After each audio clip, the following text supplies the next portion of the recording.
Assalamualaikum warahmatullahi wabarakatuh. Alhamdulillahirabbil alamin. Allahumma shalli ala sayyidina Muhammad wa ala ali sayyidina Muhammad.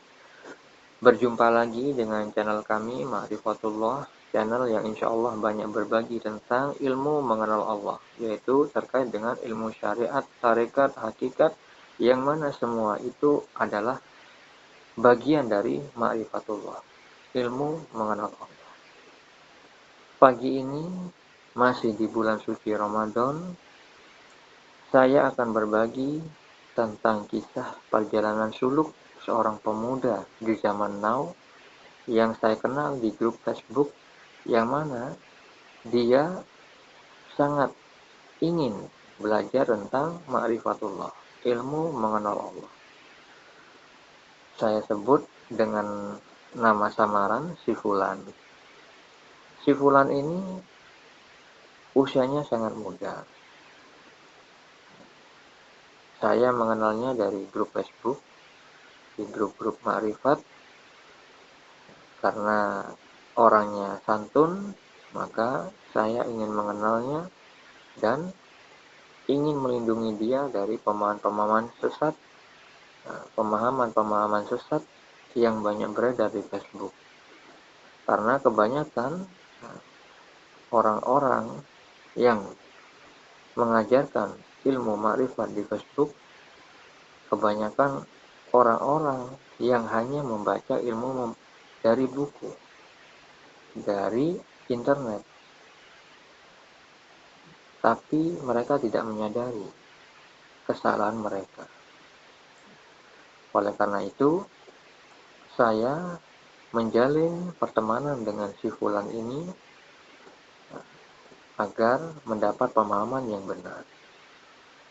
Lalu bercakap-cakaplah kami via telepon, via WhatsApp, dan ketika selesai saya berbicara dengannya, maka saya anjurkan untuk mengamalkan sholawat ya Sayyidi ya Rasulullah, agar mata hatinya terbuka dahulu sehingga mudah menyerap ilmu-ilmu Allah.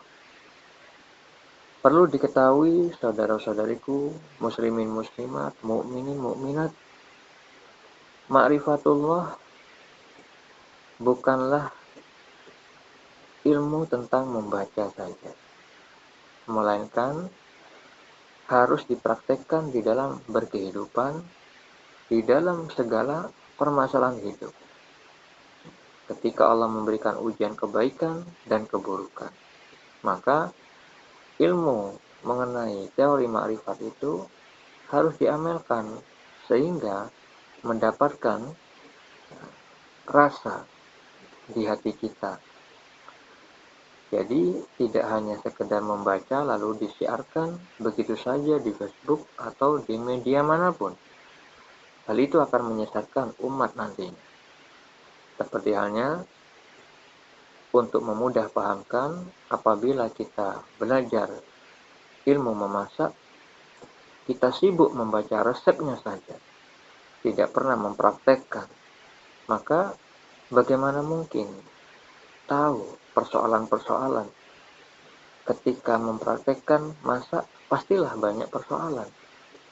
Dan itu tidak akan bisa diketahui kalau kita sekedar membaca resep masakan.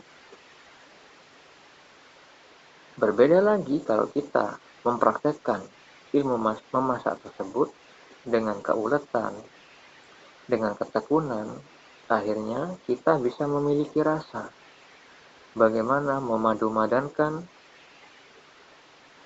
mengkombinasikan bahan-bahan masakan sehingga terciptalah masakan yang nikmat.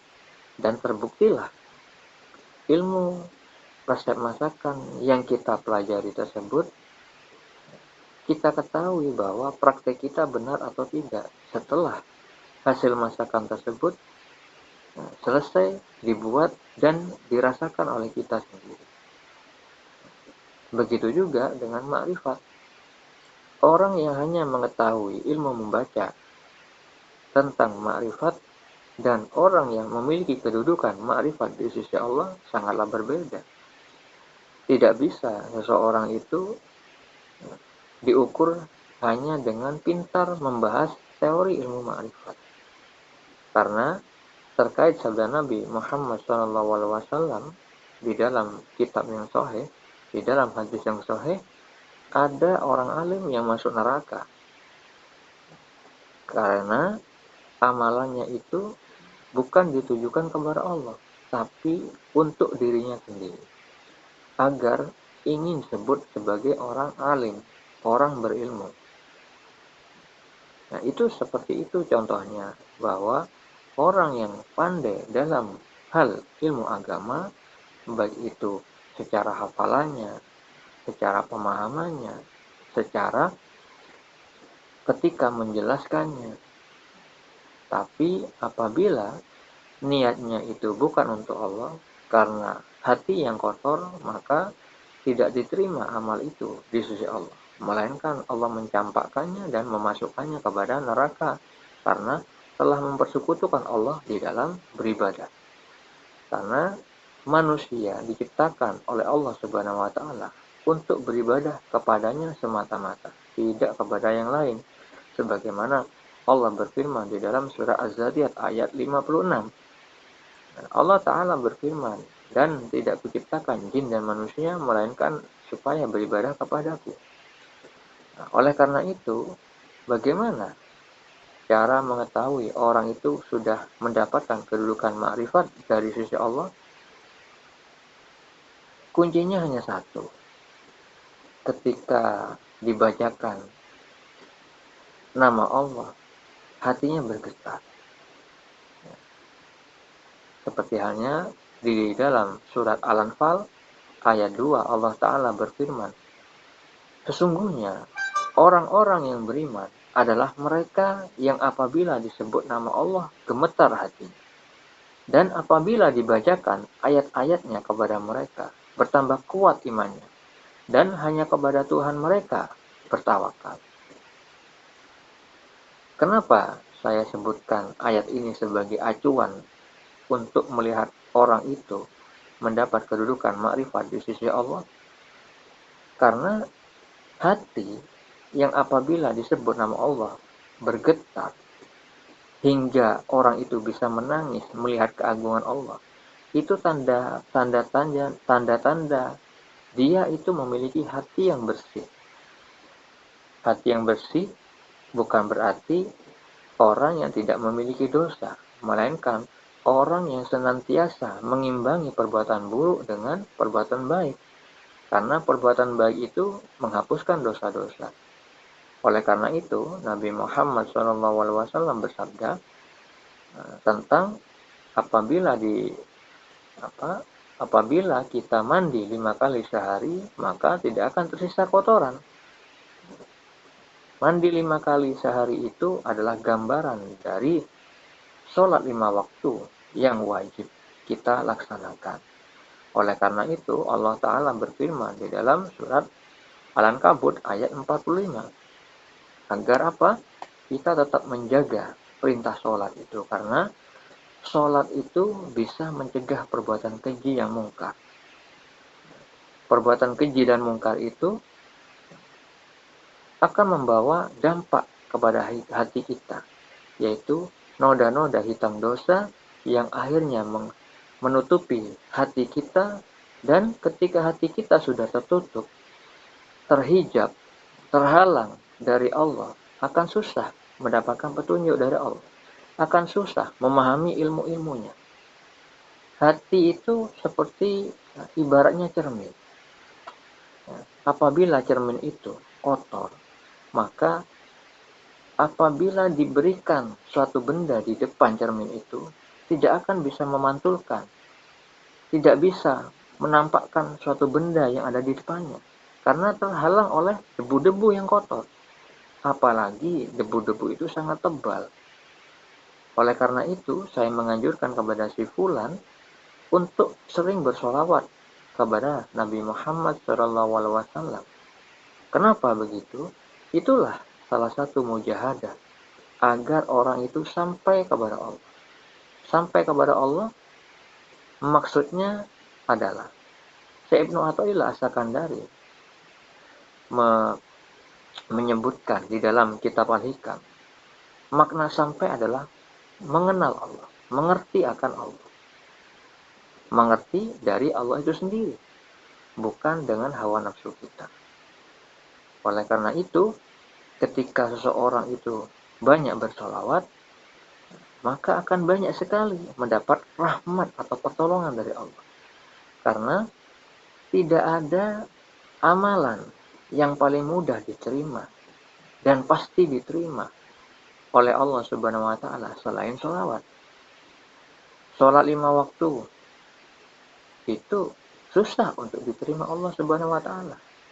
Kalau kita tidak khusyuk, maka Allah firmankan di dalam Al-Quran, celaka bagi orang-orang yang lalai di dalam sholat.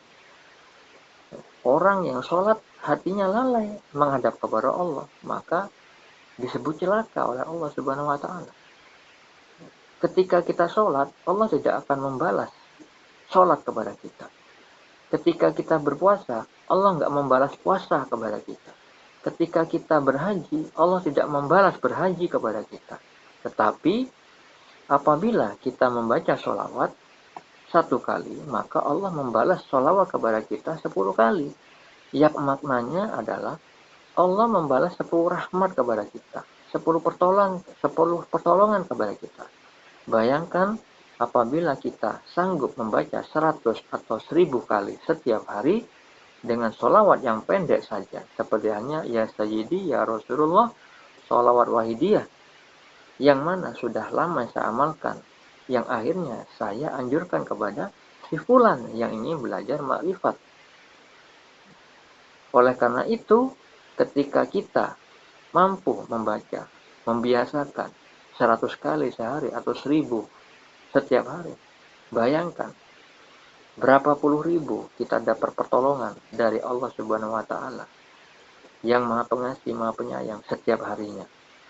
Nah, beberapa pertolongan diantaranya adalah menghapuskan dosa, menaikkan derajat, ya, dengan pertolongan dihapuskannya dosa, hati kita menjadi bersih, mengkilap, sehingga nantinya akan berdampak kemudahan bagi kita memahami ilmu-ilmu Allah. Ketika cermin itu sudah bersih, ketika diberikan suatu benda di depan cermin yang sudah bersih, maka cermin itu akan memantulkan benda seutuhnya, seperti benda yang ada di hadapannya. Itulah gambaran kenapa Allah berfirman di dalam surat Al-Anfal ayat 2 yang tadi saya bacakan. Ini adalah gambaran orang-orang beriman yang hatinya bersih, yang selalu berbuat kebajikan, sehingga hatinya tidak terkotori. Dengan begitu, ketika disebut nama Allah yang Maha Besar, yang Maha Agung, yang tiada bandingannya, ruh yang sangat kecil di sisi Allah itu memandang dengan takjub, ya, gemetar, sehingga pandangan secara gaib itu memberikan dampak kepada fisik kita, membuat kita merinding, membuat kita bisa menangis, takjub. Padahal secara mata lahiriah kita tidak bisa melihat kehadiran Allah, karena Allah sendiri berfirman di dalam Al-Quran bahwa Allah tidak bisa dicapai dengan penglihatan mata, melainkan Allah menguasai semua penglihatan kita. Oleh karena itu, Nabi Muhammad SAW bersabda di dalam hadis riwayat Imam Bukhari, demi zat yang dari Muhammad berada di tangannya, kalaulah kalian mengetahui apa yang aku ketahui, tentu kalian akan banyak menangis dan sedikit tertawanya. Jadi, Nabi Muhammad SAW adalah orang mulia yang paling mengenal Allah, paling takut dan paling takwa kepada Allah. Beliau lebih sering menangis daripada tertawanya. Menangis bukan berarti sedih, seperti halnya orang awam, sedih kehilangan harta, sedih karena kemiskinan, bukan. Menangisnya karena melihat keagungan Allah, melihat cipta-ciptaannya, maka terlihatlah af'al, asma, dan sifat-sifat Allah. Begitu juga dengan para sahabat, seperti hanya orang terbaik nomor 2, yaitu Abu Bakar Siddiq radhiyallahu anhu. Setiap beliau sholat berjamaah bersama Nabi, beliau selalu menangis ketika dibacakan ayat-ayat Al-Quran. Bayangkan dengan kita mendengar ancaman neraka saja tidak bergeming, tidak menangis. Begitu tebalnya hijab pada diri kita. Lalu bagaimana mungkin kita mengakui kita makrifat kepada Allah? Sedangkan Nabi mengatakan beliau orang yang paling takut, beliau orang mulia, dimaksum, dijaga dari perbuatan dosa, mudah menangis karena Allah. Maka disitulah kita harus berkaca tentang diri kita. Oleh karena itu, orang yang mendapat kedudukan ma'rifatullah, orang yang mendapat kedudukan kenal di sisi Allah, bukan orang yang pintar bicara tentang ilmu teori makrifat. Karena banyak sekali yang saya lihat di Facebook maupun di YouTube, pertama-tama ngomong masalah Nur Muhammad, seolah-olah orang ini tinggi ilmunya. Begitu didengerin, ternyata akhirnya kepleset kepada pernyataan yang menyesatkan. Kebanyakan dari mereka yang ngomong Nur Muhammad akhirnya mengatakan, apakah saya salah ketika saya mengatakan Allah itu merokok? Karena apa? Dia beranggapan semua perbuatan itu adalah dari Allah.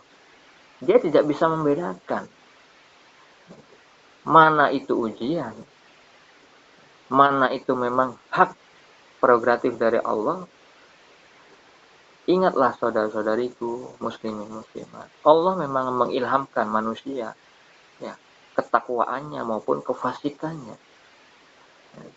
Dan ingat juga korelasi atau hubungan dengan kenapa Nabi Muhammad SAW sebagai utusannya untuk mengajak manusia yang awalnya dari kegelapan, dari kekafiran menuju cahaya. Kalau misalkan ada orang yang awalnya ngomong Nur Muhammad, seolah-olah tinggi ilmunya, tiba-tiba mengatakan jika kamu duduk berarti Allah yang duduk. Jika kamu merokok, Allah berarti yang rokok. Jika kamu nggak bayar hutang, berarti Allah yang nggak bayar hutang. Nah, terus kalau misalkan kita manusia ini berhubungan intim dengan istri kita, lalu punya anak, apakah Allah yang punya anak? Apakah Allah yang berhubungan intim? Mereka mengatakan seperti itu, bahwa ketika manusia berdiri, Allah lah yang berdiri. Itu kata mereka. Ketika dia merokok, katanya Allah yang merokok. Dan dia tidak tahu bahwa dirinya salah. Seolah-olah dia tuh seperti orang awam yang baru belajar tentang suatu ilmu agama. Nggak bisa membedakan mana hak, mana batil. Kecampur-campur. Padahal awal-awal dia bicara, sangat jelas, terang benderang ngomong masalah Nur Muhammad. Bayangkan, kalau orang awam mendengar hal ini, tergiur, menganggap orang ini tinggi ilmunya, akhirnya lupa kepada kesesatan yang tersembunyi pada kalimat-kalimat yang lain. Karena apa? Buta mata hati. Oleh karena itu saya katakan, cermin itu sangat penting untuk dijaga. Cermin hati sangat penting untuk dibersihkan. Oleh karena itu Allah berfirman, beruntunglah orang yang suka menyucikan jiwa. Ya, disebutkan di dalam surat Asy-Syams ayat 9. Allah Ta'ala berfirman, sungguh beruntung orang yang menyucikannya, jiwa itu. Ya, kalau dalam bahasa tasawufnya, orang yang bertakhalli. Orang yang mujahadah melawan hawa nafsu dengan peribadatan kepada Allah Subhanahu wa Ta'ala, Sehingga perbuatan-perbuatan amal ibadah yang diterima di sisi Allah itu menghapuskan dosa-dosa. Sehingga terjadilah tahapan berikutnya, yaitu tahalli.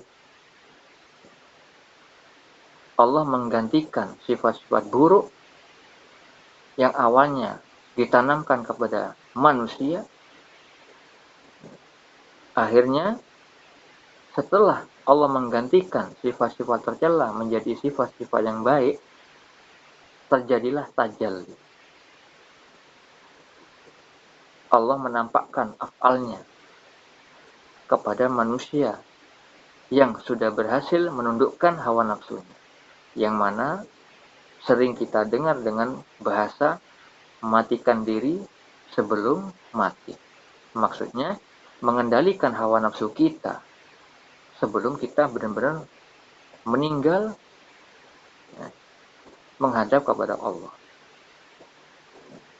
Oleh karena itu, kalau misalkan orang itu sudah berhasil bertahalli, lalu terjadi tahalli, dan terjadilah tajalli Allah kepada dirinya, maka hal ini yang dijelaskan di dalam surat Al-Isra ayat 81. Allah Ta'ala berfirman, dan katakanlah kebenaran telah datang, dan yang batil telah lenyap. Sungguh, yang batil itu pasti lenyap.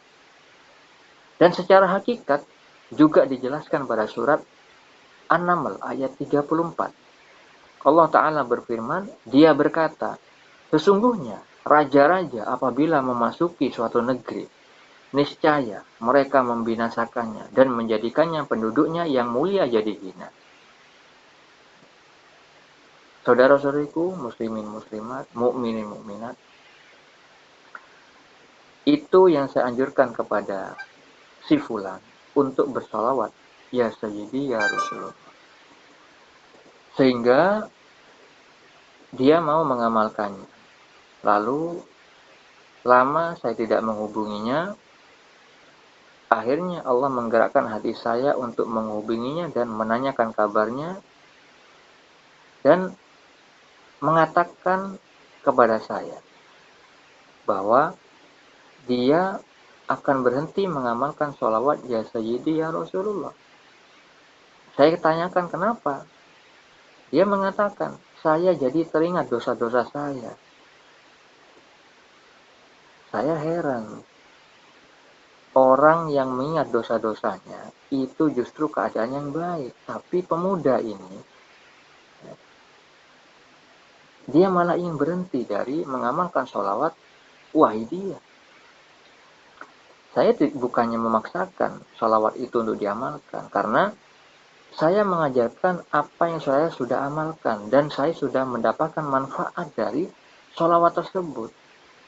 Karena saya mendapat petunjuk melalui mimpi tentang sholawat tersebut setelah saya mengamalkan beberapa lama. Begitu juga dengan istri saya. Ketika saya sudah menikah, saya menganjurkan kepada istri saya dan akhirnya istri saya banyak mendapatkan petunjuk dari Allah. Mimpi-mimpi para wali Allah, Habib Umar, Wan Sehan, orang-orang yang berdosa, tentang orang yang sudah meninggalkan sholat, lalai kepada perintah mengerjakan sholat, seperti hanya video sebelumnya yang sudah saya posting. Begitu juga istri saya sudah mendapat ketenangan batin, mudah memahami ilmu yang saya ajarkan, walaupun tetap ada prosesnya secara bertahap. Karena seperti yang dikatakan Syekh Ibnu Athaillah As-Sakandari di dalam kitab Al-Hikam, perjalanan suluk itu tidak bisa dipercepat, tidak bisa diperlambat, melainkan sudah terjadi, akan terjadi, pasti terjadi sesuai ketetapan Allah. Karena di zamannya azali, Allah sudah mencatatkan semua amal kita. Makanya seorang yang dalam perjalanan suluk tidak boleh menggebu-gebu, tidak boleh bernafsu. Lakukan dengan lillahi ta'ala, tanpa ingin berniat menuju makom-makom tertentu. Karena kalau seseorang itu berniat menuju makom-makom tertentu, maka sebenarnya dia sudah tertipu dengan hawa nafsunya. beribadah bukan kepada Allah Subhanahu wa taala, melainkan untuk kepentingan dirinya sendiri, ingin mendapat kedudukan. Maka itulah yang diwanti-wanti oleh Syekh Ibnu Athaillah As-Sakandari di dalam kitab Al-Hikam. Bagi para pejalan suluk, bagi para salik, dilarang mengincar makom-makom. Oleh karena itu, kembali lagi, intinya di mata hati. Harus dibersihkan sebersih-bersihnya, agar tidak terkecoh dengan hawa nafsu. Seperti halnya yang disabdakan Nabi Muhammad SAW di dalam hadis yang sahih, bahwa ada orang yang suka bersedekah, tapi Allah masukkan ke dalam neraka karena ternyata tujuannya ini disebut sebagai orang dermawan. Begitu juga di dalam hadis tersebut disebutkan ada orang yang ahli membaca Al-Quran dan mengajarkan Al-Quran, juga masuk neraka karena ingin disebut orang yang ahli baca Al-Quran. Ibadahnya tidak ikhlas karena Allah, ingin mendapat pujian dari manusia, dihempaskanlah ke dalam neraka juga. Begitu juga orang alim, orang yang memiliki ilmu agama, memahami ilmu agama, dimasukkan ke dalam neraka juga sama Allah. Karena alimnya dia, mempelajarinya dia akan suatu ilmu, ternyata untuk kepentingan dirinya sendiri, ingin dipuji sebagai orang alim, orang yang ahli agama. Tujuannya hanya kepada makhluk, bukan kepada sang pencipta makhluk. Seperti itulah yang digambarkan Nabi di dalam sebuah hadis terkait orang yang buta mata hati. Disebutkan di dalam hadis yang sahih tentang buta mata hati, Nabi Muhammad SAW bersabda, "Ingatlah, dalam tubuh manusia itu ada segumpal daging. Kalau segumpal daging itu baik, maka akan baiklah seluruh tubuhnya. Tetapi bila rusak, niscaya akan rusak pula seluruh tubuhnya." Segumpal daging itu bernama kolbu, hati. Maknanya apa hadis ini? Apabila hati kita rusak ini dalam tanda kutip, bukan rusak secara fisik, tapi secara hakikat. Yang dimaknai dengan yang dikatakan hati rusak itu adalah hati yang terhijab, terhalang, tertutup karena perbuatan dosa-dosa kita, yang mana perbuatan dosa-dosa yang kita lakukan itu menjadi noda-noda, bintik-bintik hitam yang menutupi hati kita. Sehingga dengan tutupan hati yang semakin tebal, karena tidak kita imbangi dengan perbuatan-perbuatan baik yang bisa menghapus dosa-dosa, maka kita akan terhalang kepada kedekatan kepada Allah Subhanahu wa taala, terhalang dari rahmat Allah, terhalang dari mendapat petunjuk dari Allah, terhalang dari mudah untuk memahami Allah, ilmu Allah. Kita susah. Akhirnya kita sulit memahami ilmu Allah. Memahami hakikat kebenaran akan susah kita dapatkan. Ketika diberi nasihat, sukanya nolak. Diberi ayat-ayat Allah, ngeremehin. Itulah tanda-tanda orang buta mata hati. Makanya di kalimat berikutnya beliau bersabda, apabila hati itu rusak, maka rusak pula, niscaya, percayalah, rusak pula seluruh tubuhnya. Maksudnya, apabila hati kita sudah tertutupi, sudah terhijab karena dosa-dosa kita, maka akan melahirkan amal-amal lahiriah yang kita lakukan itu perbuatan dosa juga. Seperti tadi yang saya contohkan, ada orang yang awalnya membahas Nur Muhammad, ujung-ujungnya dia mengatakan kalau dia merokok berarti Allah yang merokok. Nah ini ilmu hakikat dia pahami secara tekstual. itu tandanya orang belum mendapat kedudukan makrifat, belum mendapat ilmu hakikat, sehingga dipahami dengan ilmu membaca. Ibaratnya kalau saya katakan di resep masakan itu ada bawang, saya katakan bawang itu anyir. Tapi apabila ada orang yang hanya sekedar membaca resep, maka dia akan membantah. Mana ada bawang itu anyir. Di sini tidak tertulis anyir, hanya bawang. Iya, masalahnya kamu hanya membaca teksnya, baru nyampe di mata. Kalau misalkan ada orang pada tahap praktek memasak, bawang itu sudah berada di tangannya, dia potong-potong, lalu baunya bawang tersebut, aroma bawang tersebut terbawa ke mata. Akhirnya orang itu perih matanya. Sedangkan orang yang sudah sampai di lidahnya, bawang tersebut sudah dirasakan di lidahnya, rasanya beda lagi. Tidak perih, melainkan anyir. Orang yang sekedar membaca bawang tidak akan merasakan bagaimana perihnya bawang ketika aromanya mengenai mata. Karena dia hanya membaca teksnya. Sedangkan orang yang baru memotong bawang, ya, dia merasakan tidak nyamannya di tangan dan aromanya menyengat hingga ke mata menjadi perih. Berbeda lagi dengan orang yang sudah memakan bawang tersebut, sudah sampai ke lidahnya, maka rasa bawangnya terasa anyir. Saya pernah memiliki langganan pedagang nasi goreng yang sudah bertahun-tahun berdagang nasi goreng, mungkin sudah belasan tahun. Saya bertanya, apakah Bapak pernah merasakan makan bawang secara langsung, bukan dimasak?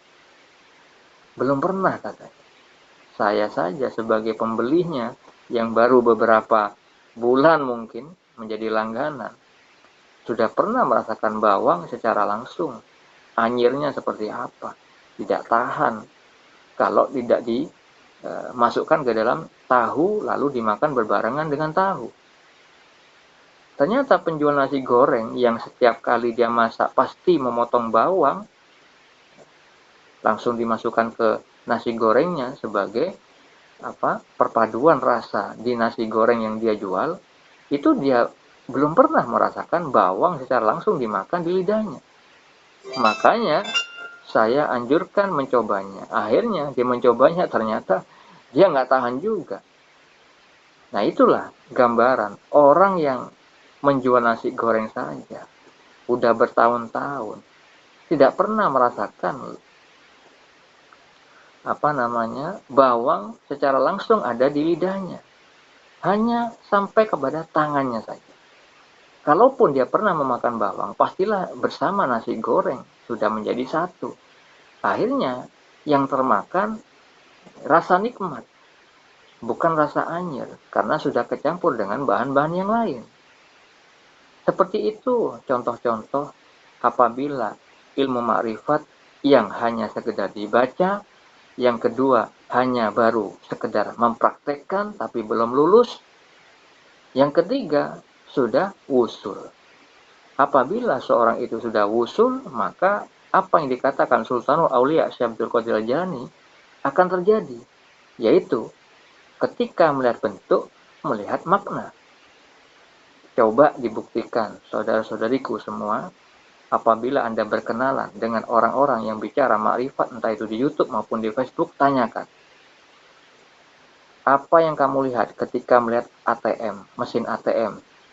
Apa yang kamu lihat ketika kamu melihat jalan raya? Apa yang kamu lihat ketika melihat sepeda motor? Apa yang kamu lihat ketika melihat pohon? Apa yang kamu lihat ketika melihat selokan? Apa yang kamu lihat ketika melihat televisi? Apa yang kamu lihat ketika melihat pesawat? Dan lain-lain yang ada di muka bumi ini. Tanyakan, makna apa yang Allah sampaikan ke dalam hatinya? Timbul apa? Nama apa yang muncul? Ayat apa dan hadis mana yang muncul? Apakah dia bisa mengkorelasikan ilmu-ilmu teori makrifat yang dibicarakannya itu? Masalah ruh, masalah nur. Coba ditanyakan. Karena orang yang sudah mencapai makom hakikat, yang dikatakan Sultan Aulia Syekh Abdul Qadir Al-Jilani, melihat bentuk, terlihat makna. Sedangkan orang yang munafik, ketika melihat bentuk, pasti bentuk saja akan terhijab dari makna. Kemungkinan ending-endingnya, ujung-ujungnya hanya mengatakan, aku melihat Allah.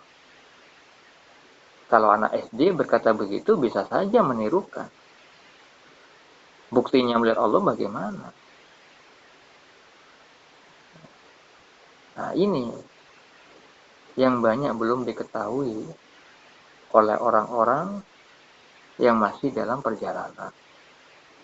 Karena ketika kita sudah mengenal Allah, dari Allah itu sendiri berbeda dengan pemahaman orang-orang yang mengatakan, untuk mengenal Allah, kenal diri dahulu. Akhirnya terpleset kepada menuhankan diri, tidak kenal sama Allah, justru menuhankan dirinya sendiri. Itu yang sering terjadi. Berbeda lagi kalau seseorang itu mengenal Allah dari Allah itu sendiri. Seperti hanya saya memberikan gambaran kepada seseorang tentang makrifat KTP.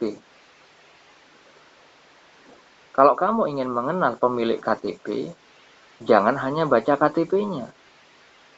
Bertandanglah, bersilaturahmilah ke pemilik KTP tersebut dengan kesopanan, dengan adab, menjalankan apa aturan yang dibuat oleh si pemilik KTP. Kalau kamu ke rumahnya disuruh mencet bel, ya pencet bel. Jangan mendobrak pagarnya. Kamu nggak akan diterima. Kalau kamu sudah memasukinya, ya ikuti aturan di dalam rumahnya dia. Sebagai tamu bagaimana? Ya, duduk, menerima apa yang dihidangkan. Yang tidak ada hidangan di situ di meja, jangan yang kamu minta. Jangan kamu minta aneh-aneh. Gak mungkin kita akan mengetahui karakter pemilik KTP kalau kita hanya membaca data pada KTP itu saja. Baca tulisan saja. Asalnya dari ini, kota ini, tingginya segini. Lalu bagaimana akan tahu karakter aslinya? Tidak mungkin tahu. Kecuali kita berinteraksi langsung kepada si pemilik KTP. Datangi orang itu. Dan untuk mendatangi perlu adab. Perlu ikuti aturan pemilik KTP. Jadi KTP itu analogi atau gambaran dari syariat.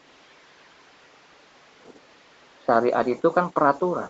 Di Al-Quran Allah berfirman kepada Nabi Muhammad SAW, ikutilah syariat itu, ikutilah peraturan itu. Jangan mengikuti orang-orang yang tidak mengetahui. Jadi ikuti syariat dulu. Apa itu syariat? Ilmu tentang hukum-hukum agama, bab halal dan haram, bab perintah dan larangan. Karena Allah berfirman, kita akan diuji dengan perintah dan larangan. Apa yang dilarang Allah, kita harus pelajari dengan benar. Apa yang dilarang oleh Allah, harus juga dipelajari dengan benar. Kalau saja kita memahaminya salah, syariat tersebut, bagaimana mungkin prakteknya bisa benar? Seperti tadi saya katakan, apabila pemilik KTP meminta kita untuk datang ke rumahnya dengan memencet tombol di pintu, jangan mendobrak. Justru kita melakukan kesalahan dengan mendobrak pintu. Apakah pemilik KTP akan menerima kehadiran kita? Tentu tidak. Pasti ditolak. Jadi ikuti syariat dulu. Pahami syariatnya dulu. Begitu juga masak. Pahami dulu resep masakan. Bahannya apa? Kombinasinya seberapa? Baru nanti bertarekat. Tarekat itu adalah kaidah atau cara pengamalannya, cara prakteknya di dalam berkehidupan. Kalau masak berarti cara prakteknya masak. Kalau nasi goreng itu harusnya digoreng dengan penggorengan, bukan dengan panci, lalu kita mempraktekkan dengan panci. Lalu bagaimana mungkin bisa cepat dan bisa enak hasilnya kalau alatnya saja sudah salah ketika kita mempraktekkan masak nasi goreng? Gak mungkin menghasilkan masakan yang enak. Begitu juga ketika kita bertamu. Ketika kita caranya sudah salah, apakah pemilik rumah akan berkenan menerima kita dengan senyuman? Bisa-bisa kita diusir. Oleh karena itu, di dalam kita menjalankan agama, di dalam berkehidupan, dianjurkan oleh Allah Subhanahu wa taala untuk mengikuti Nabi Muhammad SAW karena beliau suri tauladan yang baik. Beliau ibarat Al-Qur'an berjalan. Firman-firman Allah ada beserta beliau di dalam perbuatan lahir maupun batinnya. Oleh karena itu, si fulan yang tadi saya anjurkan untuk bersolawat ingin berhenti dari bersolawat karena malah menjadi ingat dosa-dosa yang diperbuatnya. Makanya saya tanya, apakah kamu sudah mendapat petunjuk melalui mimpi? Karena biasanya yang sudah mengamalkan sholawat wahidiyah mudah bermimpi petunjuk dari Allah. Seperti hanya di channel ini, insya Allah akan saya bagikan kurang lebih 100-an mimpi tentang petunjuk melalui mimpi terkait dengan ilmu syariat, tarekat, hakikat, makrifat. Sebagaimana sudah ada puluhan video di channel ini, puluhan konten, beberapa di antaranya sudah saya bagikan terkait dengan mimpi saya, mimpi istri saya, dan mimpi orang lain yang mana saya bantu untuk menakwilkannya.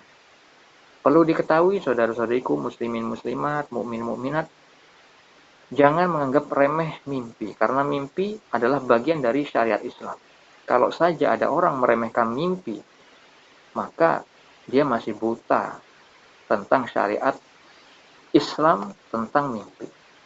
Karena mimpi dan ilmu takwil mimpi banyak dalilnya di dalam Al-Quran surat Yusuf ya, terkait ilmu takwil mimpi diberikan kepada Nabi Yusuf alaihissalam karena beliau memiliki kedudukan yang tinggi sebagai nabi, diberikan kekuasaan oleh Allah dan sebagian ilmu takwil mimpi yang mana beberapa mimpi tentang takdir yang akan terjadi banyak Anda bisa temukan di surat Yusuf. Dan juga disebutkan di dalam surah As-Saffat ayat 102. Di dalam kitab Sahih Muslim, Sahih Bukhari, banyak sekali dalil-dalil tentang mimpi dan contoh-contohnya. Begitu juga di dalam kitabnya para wali Allah, kitab Al-Hikam, kitab Futhul Ghaib, Al-Wafa, Al-Qushairiyah. Beberapa di antaranya saya perlu bacakan agar Anda memahami bahwa mimpi itu bukan hal remeh-temeh, melainkan memiliki kedudukan yang tinggi di sisi Allah. Karena Nabi Muhammad SAW pertama kali mendapatkan wahyu berupa mimpi, sebagaimana disebutkan dari Aisyah Ummul Mukminin radhiyallahu anha berkata, pertama kali turunnya wahyu kepada Rasulullah SAW adalah mimpi yang benar dalam tidur, dan beliau melihat mimpi tersebut seperti cahaya ketika subuh. Hadis riwayat Al-Bukhari nomor 3. Mimpi yang benar itu maksudnya adalah mimpi petunjuk dari Allah.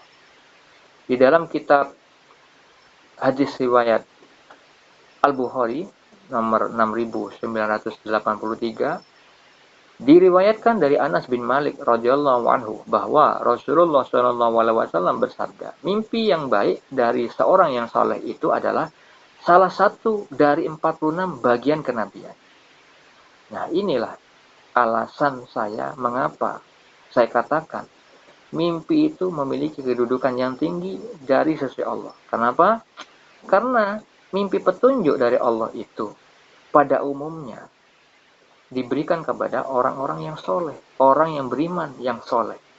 Yang mana hal itu adalah satu dari 46 bagian kenabian, bagian dari nubuah. Oleh karena itu Nabi Muhammad SAW setiap selesai sholat subuh berjamaah dengan para sahabat, dijelaskan dalam kitab Sahih Bukhari bahwa beliau Rasulullah SAW selalu menanyakan kepada para sahabat dengan perkataan, adakah tadi malam kalian bermimpi?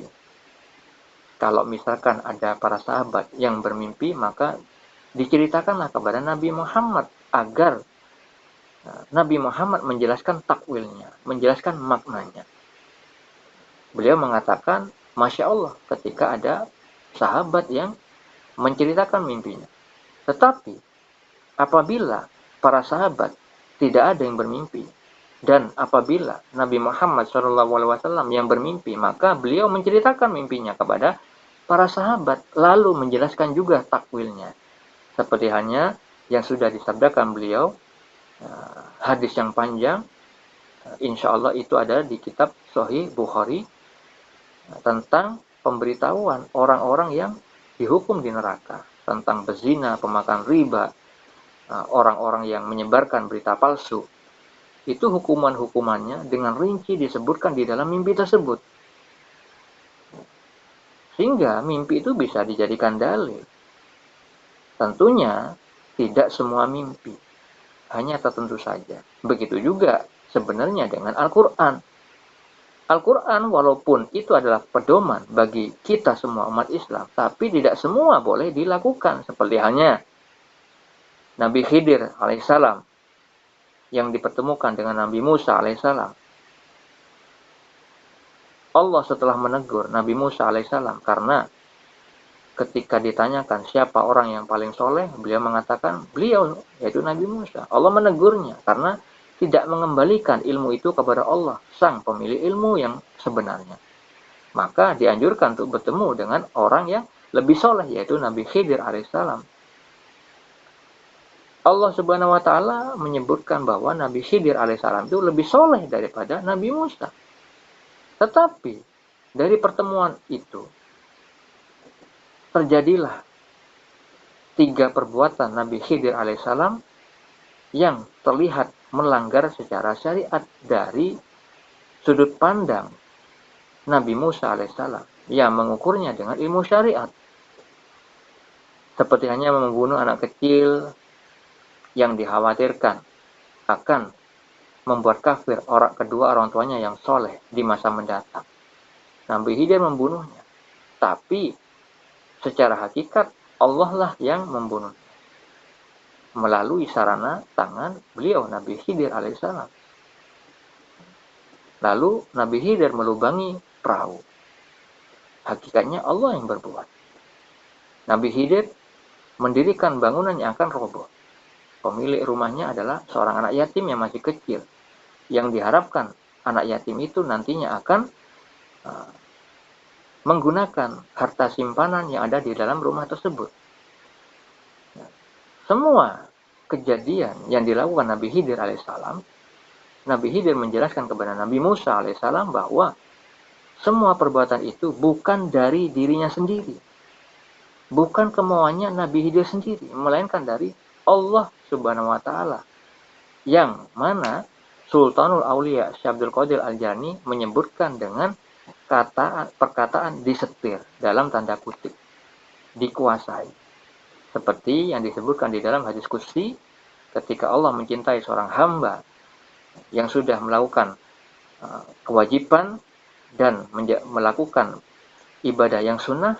Ketika Allah mencintai seorang hamba tersebut, maka aku menjadi tangannya ketika dia memukul, aku menjadi pendengarannya ketika dia mendengar, aku menjadi matanya ketika dia melihat dengannya.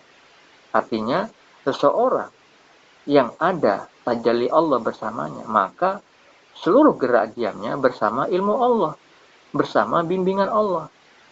Kalau bisa saya analogikan atau beri gambaran, dia sudah bersama cahaya.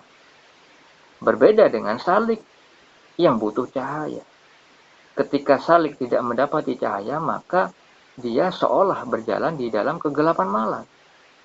Dia lagi dalam bahaya, bisa terperosok. Berbeda dengan orang yang sudah bersama cahaya. Ke arah kanan dia sudah mendapati petunjuk, karena cahaya bersamanya. Kalau misalkan Anda belum memahami perkataan saya, bayangkan Anda membawa lampu, membawa senter.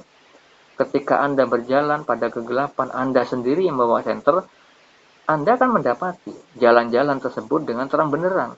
Mana jalan tanah, mana selokan, mana ada jurang, terlihatlah petunjuk dengan jelas.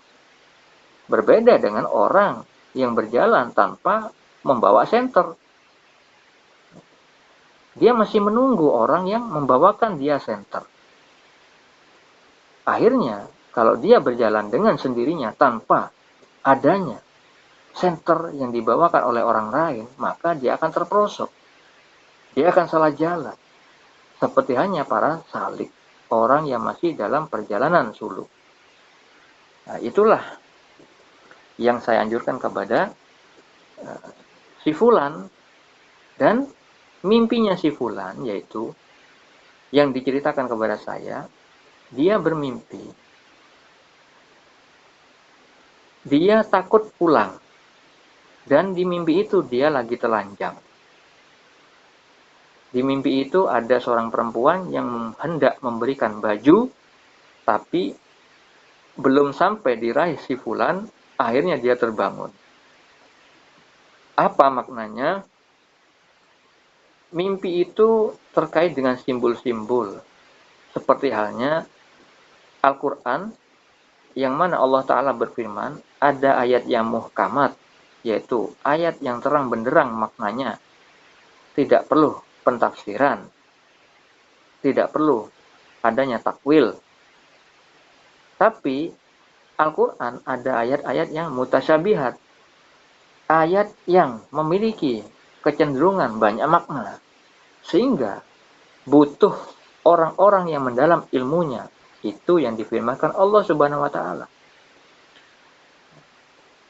Siapakah orang yang disebutkan Allah itu? Orang yang mendalam ilmunya adalah orang yang sudah mencapai makom hakikat. Orang yang makrifat sudah level khusus, level khawas. Orang yang ketika melihat segala sesuatu, mendengar segala sesuatu, melihat Allah. Melihat bukan melihat wujud Allah, melihat dengan mata hatinya terhadap afalnya, asmanya, sifatnya. Seperti yang tadi saya paparkan, apabila ada orang-orang yang bercerita tentang Nur Muhammad, tanyakan kepada dirinya, apa yang dia lihat makna atas segala sesuatu yang dipandangnya. Kalau dia tidak tembus kepada makna, afal, asma, dan sifat yang terkait dengan ayat dan hadis yang Allah beritahukan di kolbunya, maka orang itu pastilah hanya tahu membaca saja. Bisa dibuktikan. Contoh mudahnya, untuk membuat gambaran bagi Anda supaya memahami pemahaman apa yang saya katakan, apabila saya mengatakan, saya sudah merasakan esteller, Anda pasti menanyakan, seperti apa esteller itu? Di dalam esteller pasti saya bisa menyebutkan apa saja esteller itu. Biasanya esteller itu isinya apa? Mutiara, kalau di tempat saya. Alpukat, kelapa muda, ada susunya, ada airnya, ada esnya.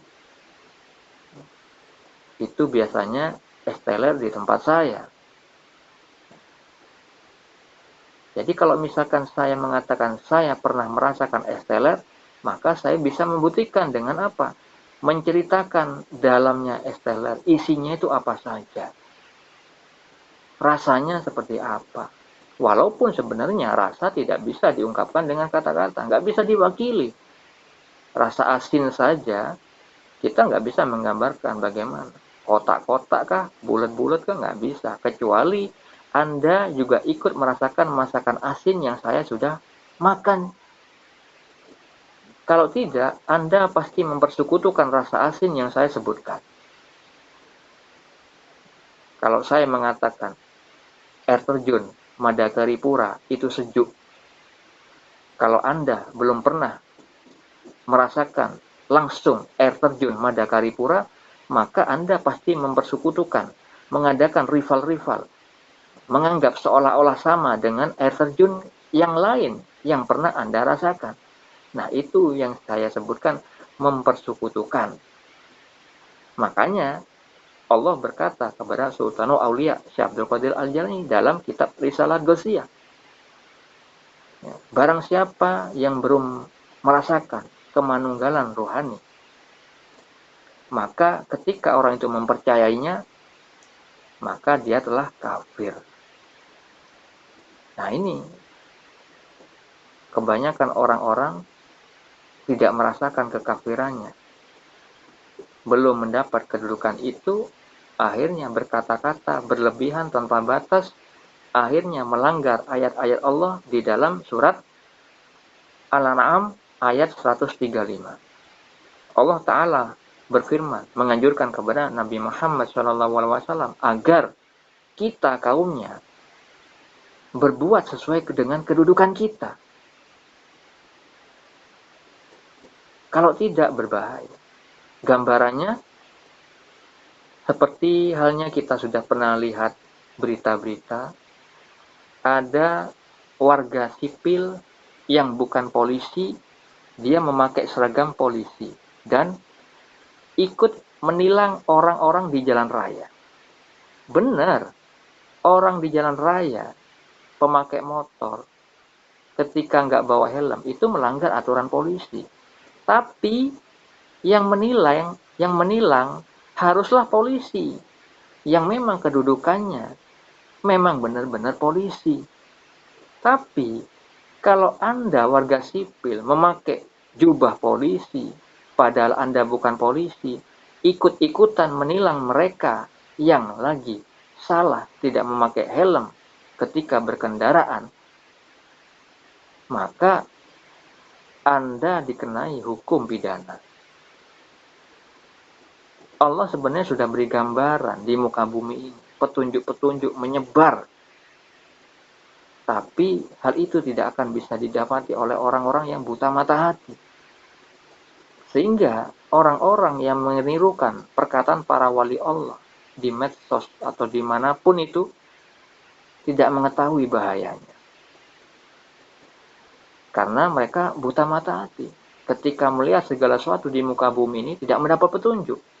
Petunjuk buat mereka hanya ada di kitab, hanya ada di Al-Quran. Tidak bisa melihat hikmah-hikmah. Tidak bisa melihat hakikat segala sesuatu. Oleh karena itu, saudara-saudariku, sangatlah penting untuk membersihkan hati kita. Hati itu yang menjadi tolak ukur orang itu makrifat atau tidak.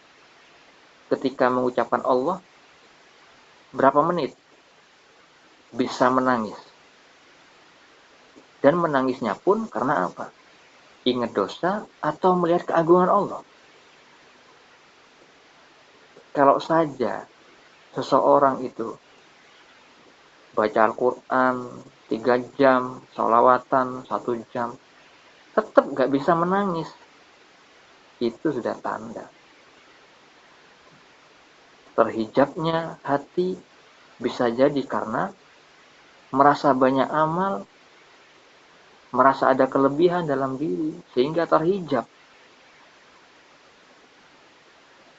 Perlu diingat saudara-saudariku, Allah Maha Adil, Maha Teliti.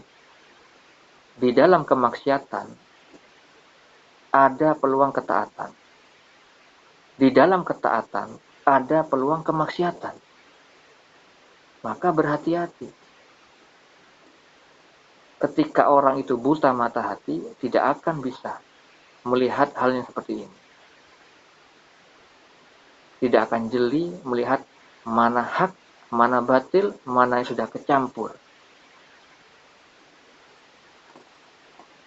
Banyak sekali saya lihat di YouTube itu, yang awalnya membicarakan menghilangkan keakuan, ternyata terjebak kepada keakuan.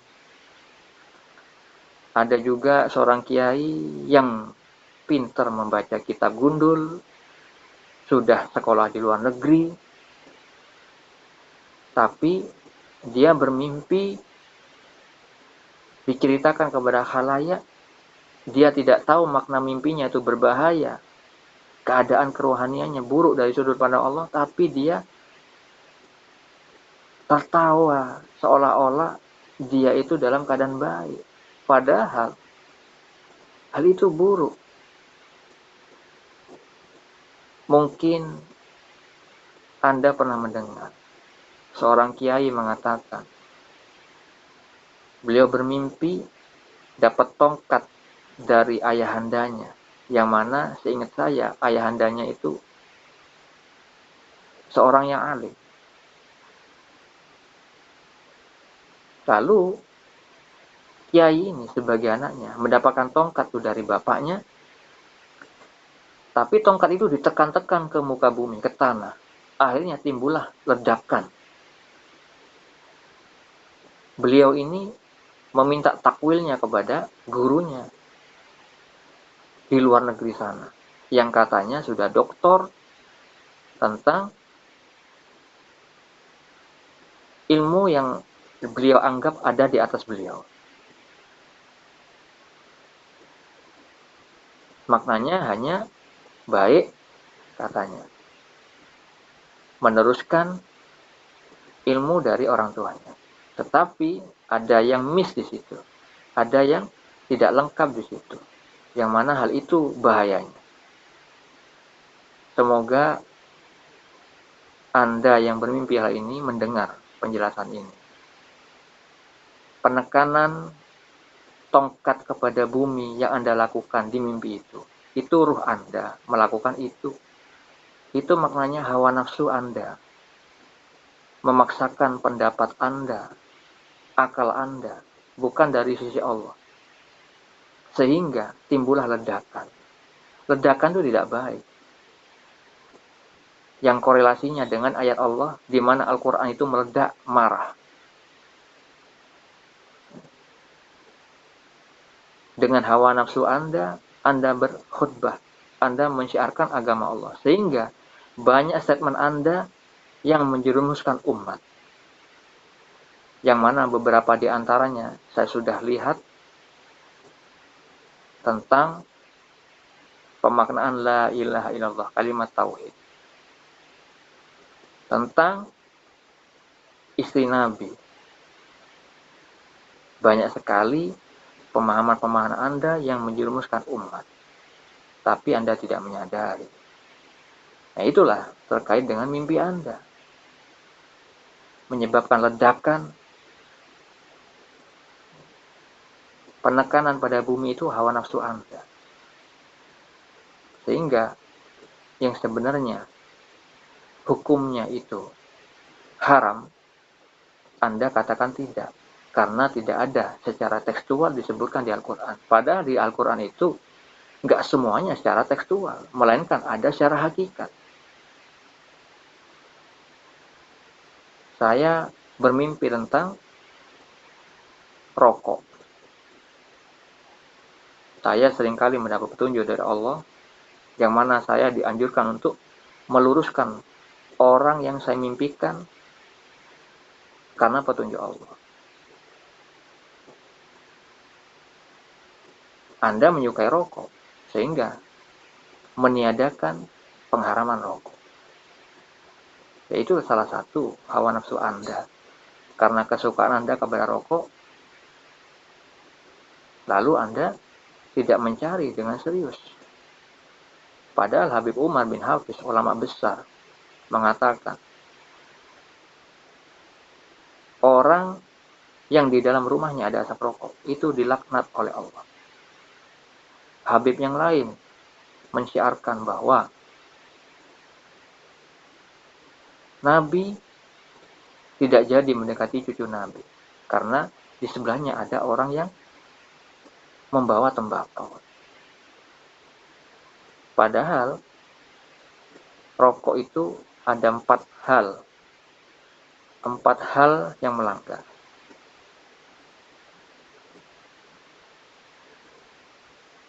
Satu, rezeki yang sudah diperoleh dengan baik dibakar. Padahal nanti akan ditanyai, harta itu didapatkan dari mana asalnya dan untuk apa. Yang kedua, Allah melarang untuk membunuh diri kita sendiri. Melarang menuju kepada kebinasaan. Orang-orang kafir di luar sana, di luar negeri, sampai memberikan denda yang tinggi apabila ada orang-orang merokok di area tertentu. Mereka tidak beriman kepada Allah, tapi dengan ilmu sains, ilmu kesehatan yang Allah berikan kepada mereka, Allah Maha Pemberi, memberikan semua siapa saja tentang ilmunya, yang memang itu skenario-nya Allah untuk ujian kepada orang-orang yang beriman.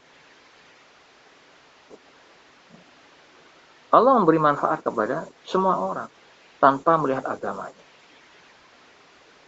Dan orang kafir banyak kemajuan yang pesat tentang teknologi kesehatan, teknologi canggih. Yang mana mereka melihat mudarat dari asap rokok, dari analisa yang banyak sekali terjadi. Bahkan saudara saya sendiri yang sudah bengek istilahnya, lalu berhenti. Ada teman saya juga giginya hitam. Berapa orang yang giginya sampai hancur. Ada yang lubangnya yang lehernya berlubang. Dan beliau mengadakan testimoni di videoin sebelum meninggal. Memang meninggalnya seorang bukan karena rokok, melainkan karena Allah semata-mata. Tapi jangan lupa, Allah memakai sarana. Seperti hanya kita lapar. Secara hakikat, Allah yang berikan rasa kenyang melalui makanan. Tapi jangan lupa, Allah sudah menjadikan suatu ketetapan bahwa orang bisa diberikan rasa kenyang oleh Allah melalui makanan. Seperti hanya Allah juga memberikan tutup aurat kepada kita melalui pakaian. Syariat tetap dilakukan.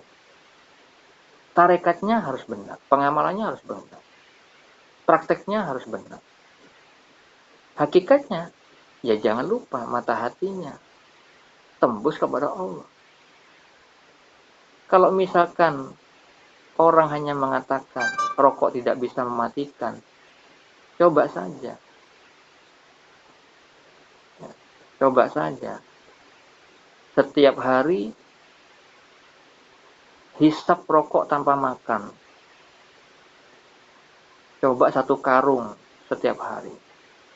Anda tes sebelum merokok, nah nanti sekitar 1 tahun atau 2 tahun, bagaimana setelah dicek kembali.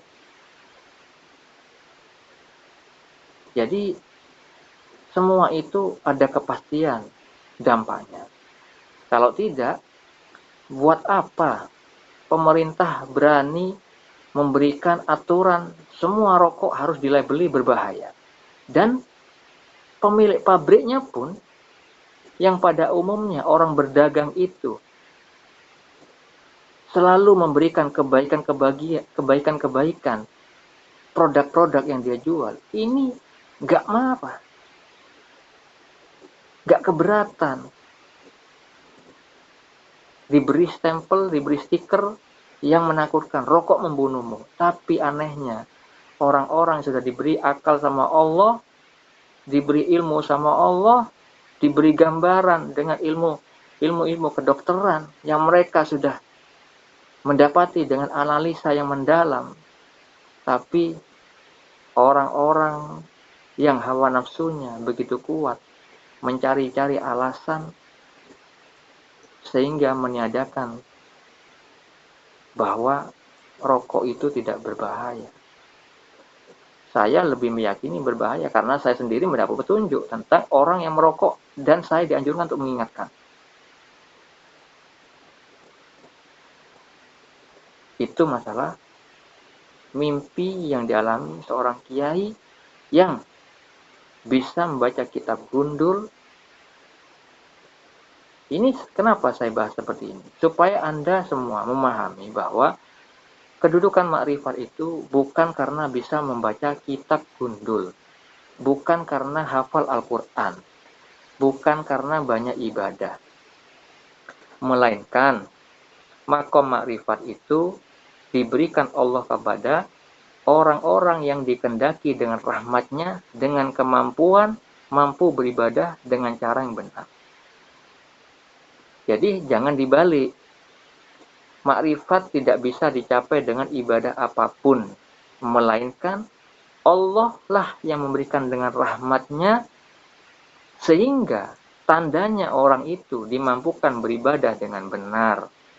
Oleh karena itu, Syekh Ibnu Athaillah As-Sakandari mengatakan, jangan melihat amal kepada Allah, tapi lihatlah Allah kepada amal. Ini terkait dengan penciptaan amal sebelum manusia lahir. Allah lah yang menciptakan amal yang terdahulu sebelum manusia lahir.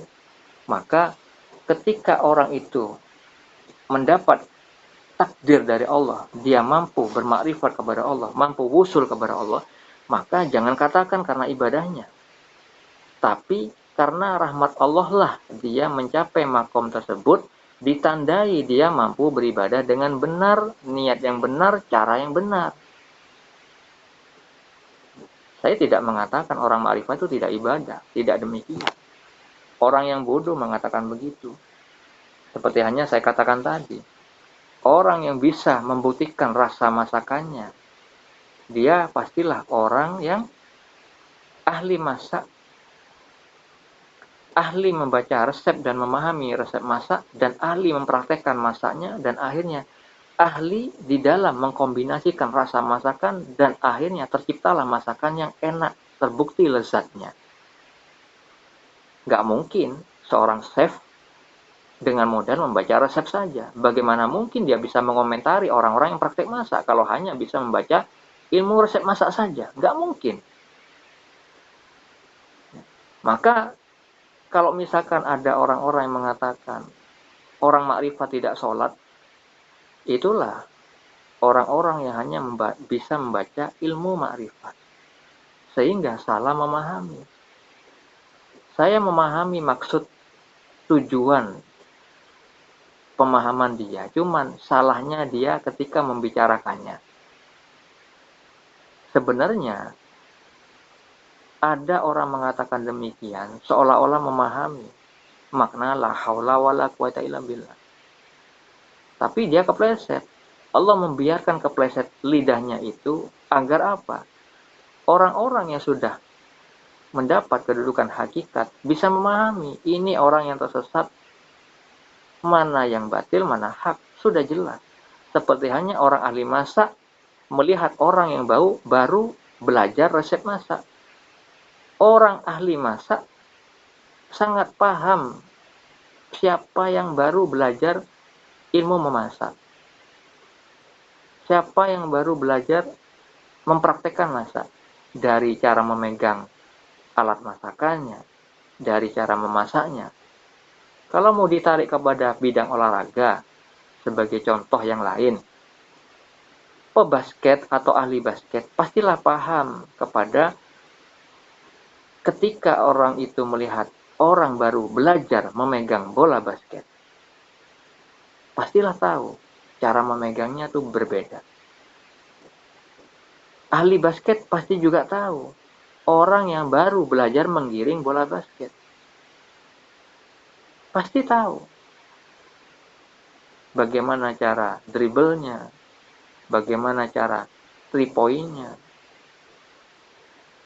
Mungkin kalau misalkan itu juga orang yang tinggi baru belajar slam dunk, pasti juga tahu dari gerakannya. Orang yang baru mencoba-coba dengan orang yang sudah fasih memasukkan bola ke basket atau ring, keranjang basket tersebut dengan lihai, memang sudah terbiasa slam dunk, sudah pasti kelihatan. Begitu juga ketika orang yang berkedudukan hakikat membicarakan sesuatu ilmu tentang hakikat, seperti halnya Syekh Ibnu Athaillah Sakandari mengatakan, orang tersebut tidak akan susah dalam membicarakannya. Karena apa? Ilmunya sudah bersama Allah. Seperti yang tadi saya katakan, sudah bersama cahaya, bukan menunggu cahaya. Jadi berbeda dengan orang yang baru membaca dengan orang yang sudah mendapatkan kedudukan hakikat. Makrifat itu ada dua, makrifat umum dan makrifat khusus. Makrifat umum, belajar memahami Allah, belajar memahami karakter Allah dengan membaca dalil atau nas Al-Quran maupun hadis. Belum tentu bisa mencapai makna-makna yang tersembunyi. Jangankan hadis, memaknai hakikat-hakikat di dalam hadis yang susah dipahami. Melihat benda-benda di sekitar saja. Hadis apa yang terkait dengan hal itu? Ya. Yang tidak biasa dibahas oleh orang lain, misalkan. Yang keluar dari nas-nas kitab. Ya. Contohnya eskalator. Apa yang dilihat? Makna apa ketika melihat eskalator? Melihat lampu, melihat drone, melihat robot, mainan remote control, melihat pohon yang berparasit.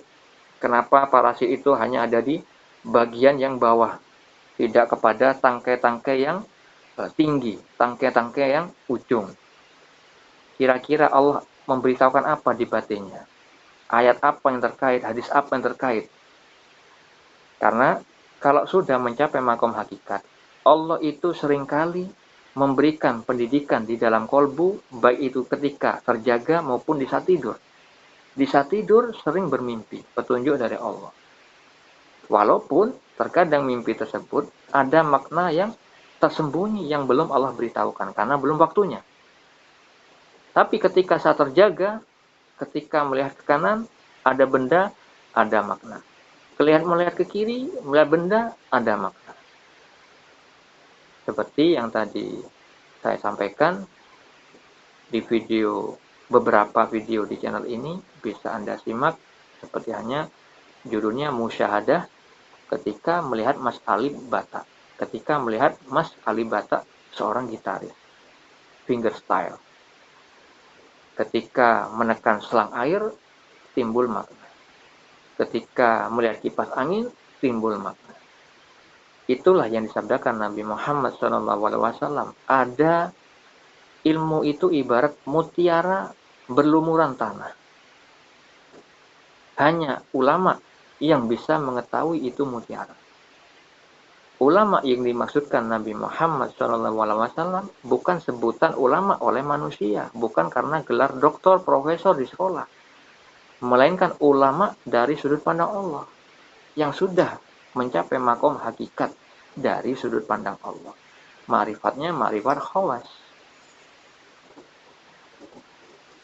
Sehingga orang seperti itu akan diberitahukan para wali-wali Allah yang mana wali, yang mana bukan. Yang mana seorang yang alim saja, mana yang orang yang benar-benar alim dan ikhlas dari sudut pandang Allah. Tapi orang itu merahasiakan. Jadi seperti itu, saudara-saudari.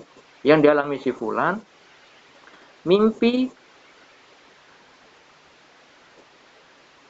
telanjang dalam keadaan takut pulang. Itu maksudnya ruhnya beliau dalam keadaan kotor sehingga takut menuju pulang kepada kehadirat Allah.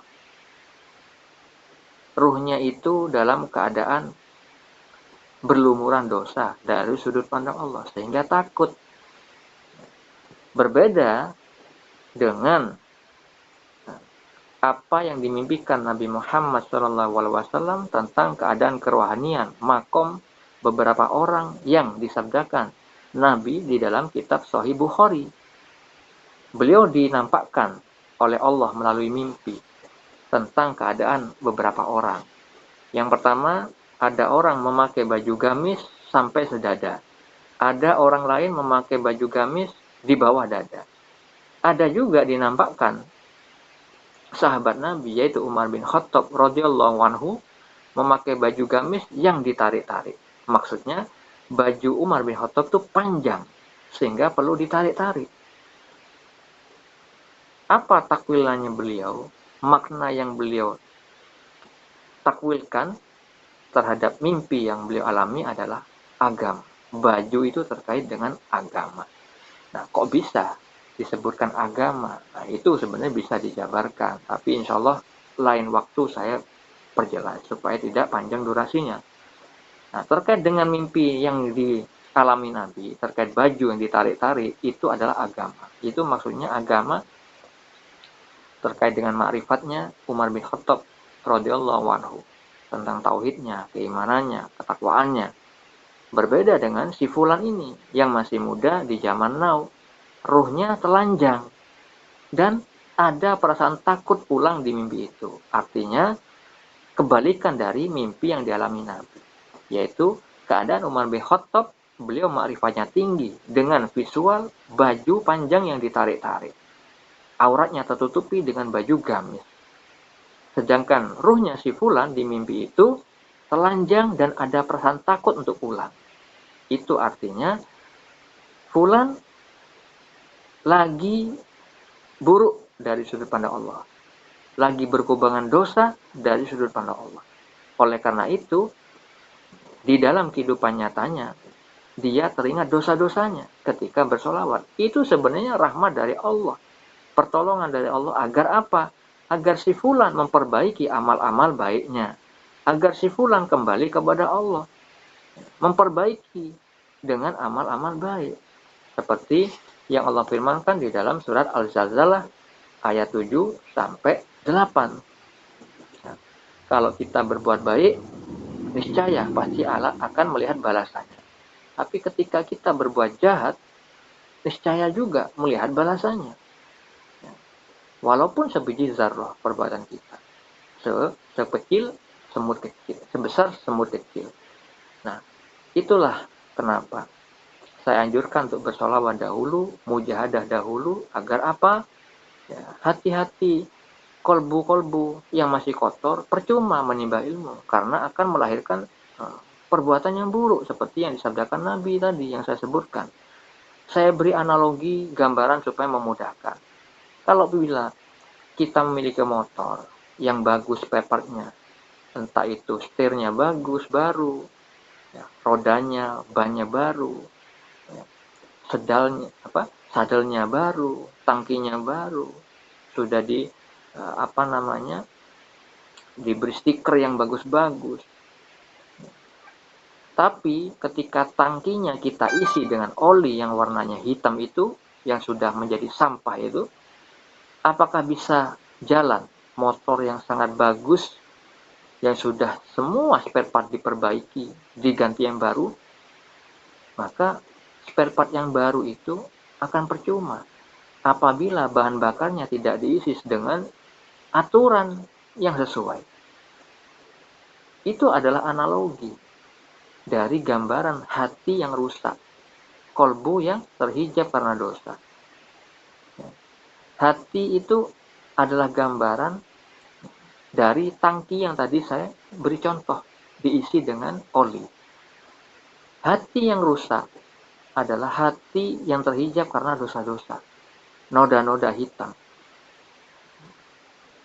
Oli yang tadi saya beri contoh itu ibarat perbuatan dosa, noda-noda hitam yang diperbuat manusia, yang mengisi hati, yang mengisi tangki. Sehingga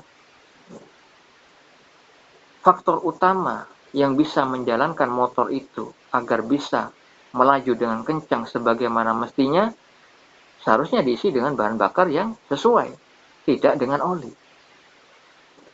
Sehingga percumalah setir yang baru, pedal yang baru, tempat duduk yang baru, aksesoris yang baru, ban yang baru, rantai baru, percuma semua. Karena motor itu tidak akan berjalan. Begitu juga kolbu kita yang tadi disabdakan Nabi. Jika kolbu rusak, maka niscaya seluruh anggota badannya pun rusak. Jika kolbu baik, maka seluruh anggota badannya pun baik. Jika hati baik, hati bersih, maka melahirkan amal-amal lahiriah yang juga baik. Makanya, tanda orang buta mata hati ketika melihat berita, keburukan maupun kebaikan selalu arahnya kepada keburukan. Nah, coba cross-check pada diri sendiri. Melihat berita, ada orang di penjara karena menghamili misalkan. Kita melihat rahmat Allah, atau keburukan orang itu, atau fokus di dosa orang itu. Sehingga kita gibahin orang itu. Lebih condong kemana? Ketika ada orang beramal soleh, kita cenderung mengalihkan perhatian kepada kesolehannya, atau mencari-cari keburukan orang itu. Kalau buta mata hati, pastilah selalu kepada keburukan. Melihat apapun, berita baik maupun berita buruk, pasti berbuat buruk. Karena apa? Itu sudah sabda Nabi. Saya pernah sama istri saya katakan ketika melihat suatu tayangan di YouTube, saya suruh istri saya untuk melihat perempuan yang seringkali omongannya ini pedas di muka publik. Saya katakan, lihatlah ini, berita ini. Kamu jangan beribadah terus dengan sendirimu, tapi lihatlah tayangan-tayangan ini. Kalau kamu berkomentar buruk, kena kamu. Diamlah ketika melihat suatu. Belajar untuk diam lahir maupun batin ketika melihat berita. Lihatlah sisi baiknya.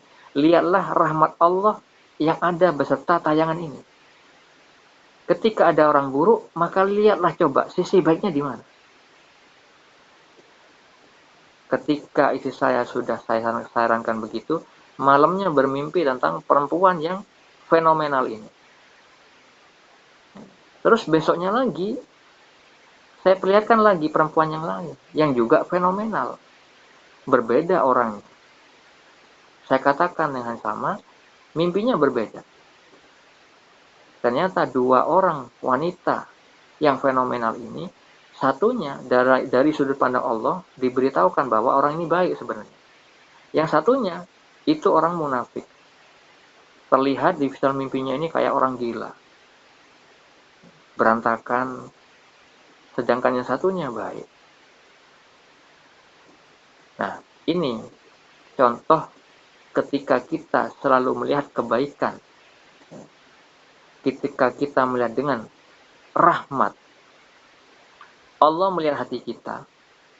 Kalau hati kita husnuzon, tidak berprasangka buruk, tidak mendahului Allah dalam menilai makhluk-makhluknya, maka Allah beri rahasia tentang seseorang. Karena apa? Kita sudah beradab di hadapan Allah yang maha mengetahui sisi batin dan lahir kita. Kalau misalkan ada orang di penjara, lihatlah orang itu dari segi kebaikannya. Bagaimana? Misal, orang ini celaka bisa jadi karena memang tidak tahu bahwa itu hal yang buruk. Kalaupun sudah tahu, kasihan ya. Dia saudaraku. Bagaimana kalau saya sebagai dirinya? Tahu ilmu agama, tapi saya tidak dimampukan menjadi orang taat seperti hanya dia, terpenjara. Itu kan berat ujiannya. Kalau saya tidak diuji sedemikian rupa seperti sahabat kita yang di penjara, berarti saya lemah dari sudut pandang Allah. Karena apa? Allah tidak menguji sesuai kemampuan hambanya. Berarti dia lebih baik daripada saya. Dia lebih mampu menerima ujian itu daripada saya. Di sisi lain, saya akan bersyukur bahwa saya dilindungi oleh Allah dengan apa? Dengan ketaatan. Tapi tetap melihat kehinaan diri. Seperti yang tadi saya katakan, orang itu lebih baik daripada saya karena apa? Dia diuji berat daripada saya. Dia diuji dengan penjara, sedangkan saya tidak. Berarti dia lebih mampu daripada saya. Sehingga saya merendahkan diri di hadapan Allah kepada orang yang sudah dipenjara, walaupun dia jelas-jelas berbuat zalim. Orang makrifat itu ketika berbicara tentang makrifat, dia melepaskan jubah makrifatnya. Contoh, Ada orang ketika menjabat, misalkan punya jabatan dunia, lalu dia selalu mengingat jabatan dunianya ketika berinteraksi dengan orang lain. Akhirnya, ketika diperlakukan tidak nyaman oleh orang lain yang tidak memiliki jabatan, dia merasa direndahkan. Karena apa? Selalu mengingat jubah jabatannya. Akhirnya dia tersinggung. Maka ini saya beri gambaran. Orang yang benar-benar mendapat kedudukan makrifat, ketika bicara makrifat, dia melepas jubah kemakrifatannya. Jubah makrifat itu adalah karunia dari Allah. Buat apa diingat-ingat? Yang diingat adalah kehinaan diri kita, kekurangan kita. Kita kosong dari segala macam ilmu. Nah, oleh karena itu, ditanyakan oleh Sultan Aulia Syekh Abdul Qadir Al-Jilani, Wali Kutub, di dalam kitab beliau, kitab Risalah Ghosiyah. Di atas ilmu itu apa ya Allah? Allah menjawab, di atas ilmu adalah ketiadaan ilmu. Maknanya, orang yang diberi ilmu oleh Allah, dia mengerti ilmu itu bukan dari dirinya, tapi karunia dari Allah. Dia tidak mampu memiliki ilmu, tidak mampu memahami ilmu dengan dirinya sendiri, melainkan rahmat dari Allah, karunia dari Allah, seperti halnya difirmankan di dalam surah An-Nisa 79. Semua hal yang baik itu adalah dari sisi Allah. Sedangkan keburukan yang menimpa kita adalah perbuatan diri kita sendiri. Allah berfirman tentang manusia. Manusia sangat bodoh dan zalim. Manusia diciptakan lemah. Sifatnya berkeluh kesah, kikir, tamak, mendapatkan harta satu lembah, menginginkan satu lembah yang lain. Itu sifat kita. Jadi kalau kita dimampukan taat kepada Allah, bukan berarti Allah yang taat. Kita yang dimampukan taat, kita harus memisahkan antara mana kholik, mana hamba. Jangan seperti orang-orang yang tadi saya sebutkan. Orang duduk dikatakan Allah yang duduk. Orang yang merokok dikatakan Allah merokok. Gimana? Katanya tiada Tuhan selain Allah. Tuhan tidak serupa yang lain dengan selain Allah. Tidak yang serupa. Kok dia menyerupakan Allah dengan makhluk? Padahal awal-awalnya membahas Nur Muhammad. Maka jangan mudah terpengaruh, tersugesti bahwa orang itu tinggi ilmunya kalau sudah bahas Nur Muhammad. Anda tidak akan tahu celahnya dia di mana, kesalahan dia mana, kalau Anda sendiri masih kotor. Coba perbanyak sholawat. Habaib, para habaib, alim ulama menjelaskan. Pintu gerbang makrifat paling cepat tuh sholawat. Karena apa? Itu tadi gambarannya sudah saya berikan. Cermin hati itu sebenarnya. Kuncinya di situ. Mujahadah. Karena apa? Allah kan tadi udah berfirman di dalam surah Asy-Syams ayat 9. Beruntunglah orang yang suka menyucikan jiwa itu. Kenapa dikatakan beruntung? Itu tadi. Allah akan berikan rahmat berupa pemahaman ilmu, mudah dapat ilham, bisa melihat petunjuk, ya, baik itu lahir maupun batin, ya, mudah menangis, hatinya tidak tidak keras. Kalau hati keras kan susah menangis, susah mengingat Allah. Ya. Diberikan ayat-ayat malas, katanya pemahaman masih syariat. Ini gimana? Firman Allah diremehin. Nah, orang seperti itu, yang sok-sokan makrifat tuh seperti itu tanda-tandanya. Padahal Allah sendiri berfirman di dalam Al-Quran. Al-Quran ini adalah petunjuk rahmat bagi orang-orang yang mau mendengar. Orang-orang yang mau mendengar nasihat. Orang-orang yang menginginkan rahmat Allah. Di sisi yang lain Allah berfirman, orang-orang kafir itu tandanya itu tadi, suka memperolok-olok Al-Quran. Orang Islam banyak yang begitu. Secara tidak langsung mereka sebenarnya pada hakikatnya memperolok Al-Quran. Membahas ilmu Allah ketika disebutkan ayat Allah, ayat. Ada taklim makrifat namanya. Kalau Anda cari di Facebook nama taklim makrifat, ada video yang dia merekam suara-suara alim ulama kita, mulai Ustadz Adi Hidayat, Khalid Basalamah, dan segala macam nama-nama di situ diperdengarkan, walaupun orang tersebut nggak menyebutkan nama, tapi jelas dia tahu siapa orang yang berceramah itu, disebutkan, dicela-cela, sampai ada yang dikatakan hewan, ngomong ayat, teori. Ini makrifat apa ini? Jadi seperti itu masih ada pengikutnya, belasan ribu. Bayangkan. Tolong bagi Anda pengikut-pengikut taklim makrifat yang Anda mungkin sudah lihat videonya, coba Anda sholawat, perbanyak sholawat, dan minta kepada Allah, tunjukkan yang mana yang hak, mana yang batil. Jangan mengikuti dengan hawa nafsu, jangan mendengarkan kalimat-kalimat ungkapan yang terlihat tinggi, padahal sebenarnya kosong. Yang dibahas masalah apa? Gelombang. Yang diandalkan gelombang-gelombang. Ngomong mengenal Allah. Kiai-kiai, ustadz-ustadz, alim ulama di Indonesia ini banyak yang dia perdengarkan dan dicela-cela, walaupun nggak menyebutkan namanya, tapi sudah jelas suaranya itu siapa. Sama saja sebenarnya sudah merendahkan alim ulama. Sebenarnya bisa dilaporkan di polisi. Mudah-mudahan sudah berubah. Nggak tahu itu rekaman yang tahun keberapa. Semoga tidak terjadi lagi. Jadi tolong saudara-saudariku, ingatkanlah saudara-saudara kita yang mengikuti grup-grup di Facebook. Banyak sekali pemahaman sesat di situ. Berhati-hatilah. Perbanyak sholawat. Pasti Allah tolong. Asalkan Anda sendiri tidak ada keakuan, tidak ada merasa mampu memilah-milah mana yang benar, mana yang salah. Kalau Anda sudah merasa begitu, maka Allah tidak akan berikan rahmat, tidak akan beri petunjuk. Karena apa? Allah sendiri mengatakan begitu kepada Sultanul Aulia Syekh Abdul Qadir Al-Jalani Wali Kutub di dalam kitab Risalah Ghausiyah. Allah mengatakan, para pencari ilmu di mataku tidak akan mendapati jalan kecuali dia mengakui kebodohannya.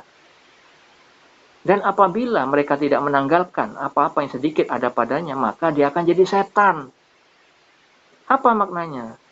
Orang-orang yang masih dalam perjalanan, belum wusul kepada Allah, dia tidak tawadu, tidak merendahkan diri kepada Allah, zat yang maha memiliki ilmu, yang memberi pemahaman ilmu kepada semua makhluk yang dikendakinya. Ketika dia sombong, pencari ilmu itu sombong, maka Allah tidak akan memberi petunjuk. Maka dia akan dikuasai setan.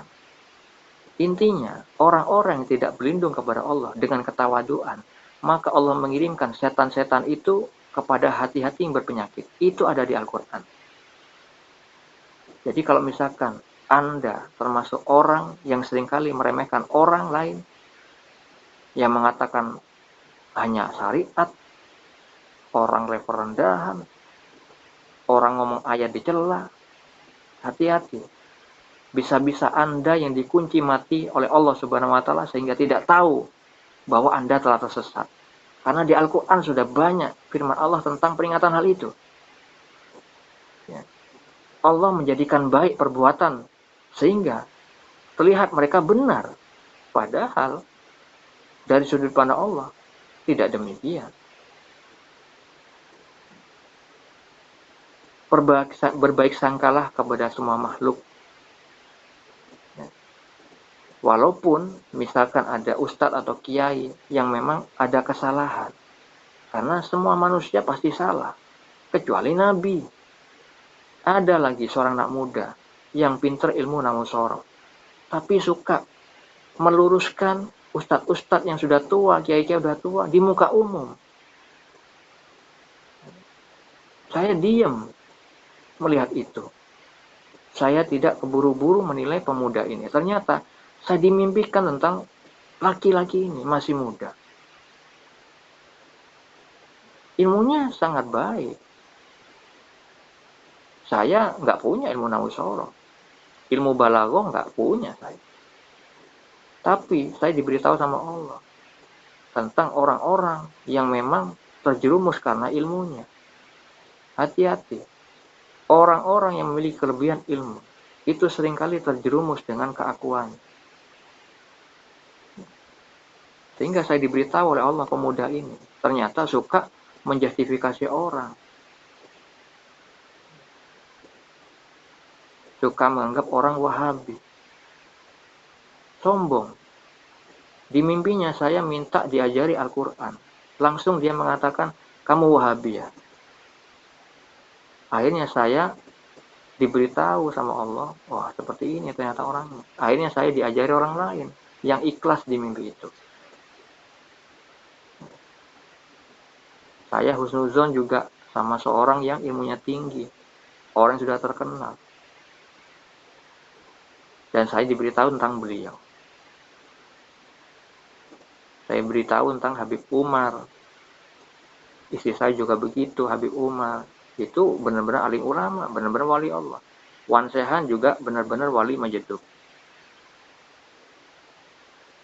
Beberapa kiai yang memang punya nilai di sisi Allah, Ustadz Abdul Somad memiliki nilai di sudut pandang Allah. Beliau alim menurut sudut pandang Allah. Kiai Haji Idrus Lamli. Terus Habib Toha Ba'agil ya kalau nggak salah, Ar-Ridwan itu. Buya Ar-Razi termasuk di dalam. Dr. Faiz, Fahrudin Faiz, itu makomnya zuhud dari sudut pandang Allah. Saya tidak mengartikan, tidak menawilkan dengan sendirinya, melainkan mimpi itu dikatakan begitu. Jadi beberapa alim ulama yang saya mimpikan, itu ada yang memang benar-benar baik, ada sedikit ketidakbaikan, tapi tidak akan saya sebut yang mana. Intinya, tetap saya mengambil manfaat dari kiai-kiai, ulama-ulama yang memang mengajarkan ilmu syariat Allah. Tidak mempedulikan kekurangannya.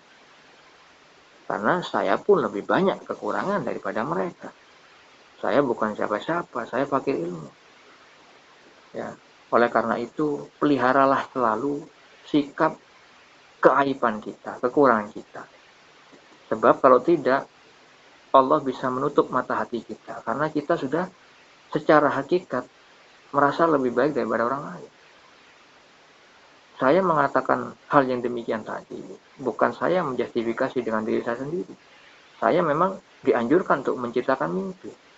Cuman saya pilah-pilah mimpi mana yang perlu saya ceritakan.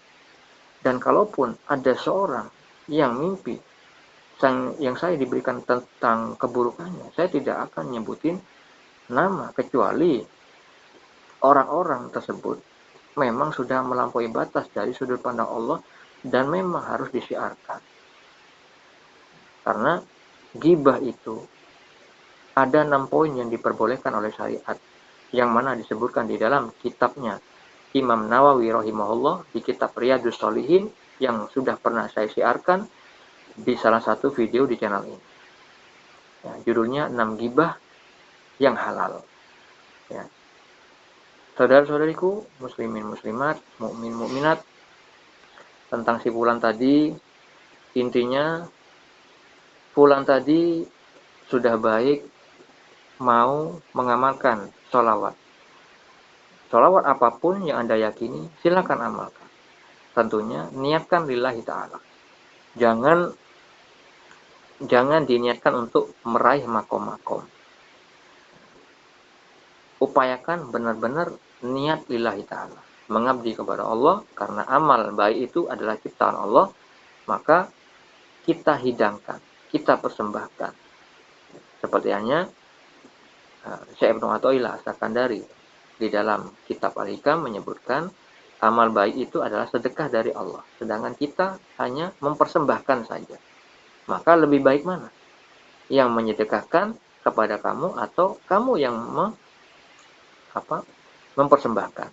Seperti hanya Kalau saya memberi contoh kepada istri saya, kalau kamu diberi modal oleh papa kamu membuat kue, kamu dibelikan bahan-bahan kue, kamu tinggal membuatnya lalu mempersembahkannya kepada ayahmu, kepada papamu, lebih baik mana?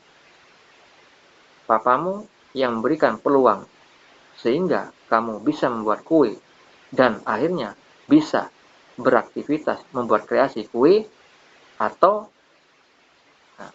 yang mana yang lebih bermanfaat? Tentunya modal dari papanya yang lebih utama. Karena kalau tidak ada modal dari papanya, tidak mungkin istri saya bisa membuat kue. Dan tidak mungkin bisa berpeluang berbuat amal baik membuat kue kepada papanya. Nah, seperti itu yang dikatakan Syekh Ibnu Athaillah As-Sakandari sebagai gambaran. Seperti hanya tadi yang juga saya sampaikan, anjuran beliau juga, lihatlah Allah kepada amal. Jangan melihat amal kepada Allah. Sehingga ketika kita melihat Allah kepada amal, kita selalu mengosongkan diri dari amal itu, walaupun kita sudah mengamalkan sesuatu yang baik. Kita hanya mensyukuri bahwa itu dari Allah.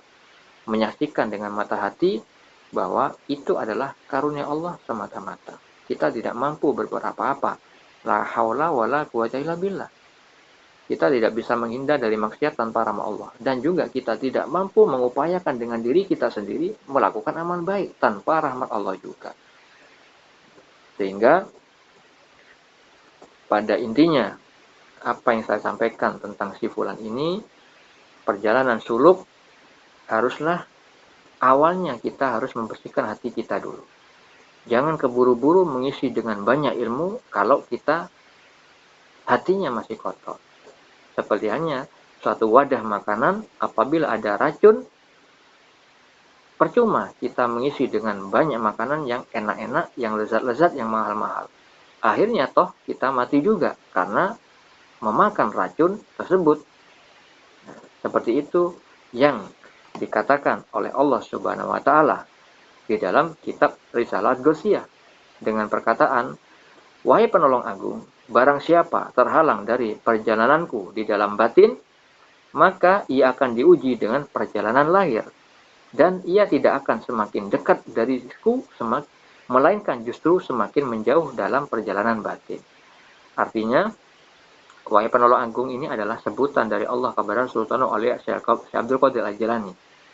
Barang siapa terhalang dari perjalananku di dalam batin, maknanya, barang siapa yang belum mencapai makom musyahadah, belum tersingkap hijab-hijab karena kolbunya masih kotor karena dosa-dosa, maka ia akan diuji dengan perjalanan lahir. Maknanya, maka dia akan berbuat, akan ada fitnah dari amal-amal lahiriahnya.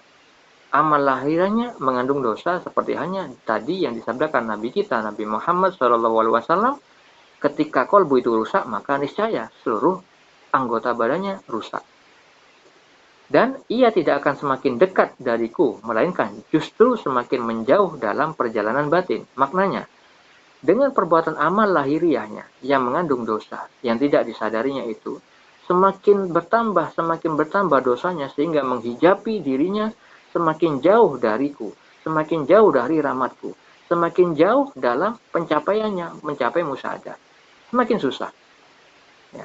Karena Allah juga mengatakan kepada Sultan Aulia, Syekh Abdul Qadir Al-Jilani, tentang orang-orang apabila ingin mencapai musyahadah, maka harus memilih mujahadah. Allah Ta'ala berkata kepada Sultanul Aulia dalam kitab Risalah Ghausiyah, wahai penolong agung, berbahagialah seorang hamba yang hatinya condong kepada mujahadah, dan celakalah bagi hamba yang hatinya condong kepada syahwat. Wahai penolong agung, perjuangan spiritual atau mujahadah adalah salah satu lautan di samudera penyaksian atau musyahadah, dan telah dipilih oleh orang-orang yang sadar. Barang siapa hendak masuk ke samudera musyahadah, maka ia harus memilih mujahadah. Karena mujahadah merupakan benih dari musyahadah. Dan musyahadah tanpa mujahadah adalah mustahil. Barang siapa telah memilih mujahadah, maka ia akan mengalami musyahadah, dikehendaki atau tidak dikehendaki. Wahai penolong agung, para pencari jalan spiritual tidak akan berjalan tanpa mujahadah, sebagaimana mereka tak dapat melakukannya tanpa aku.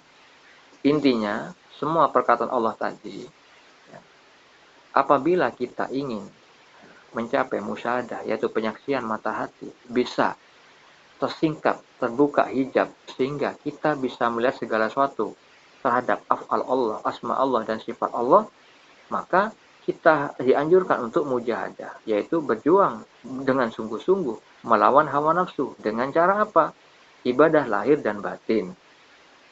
Ibadah lahir yaitu secara syariat, melakukan amal-amal baik dengan anggota badan kita, batin kita dibarengi dengan sikap tawadu, dengan menghilangkan rasa ujub, menghilangkan riya, menghilangkan bangga atas amal kita, melainkan kita syukuri bahwa semua itu adalah karunia dari Allah. Sebagaimana surah An-Nisa 79 bahwa semua yang baik dari sisi Allah adalah karunia dari Allah.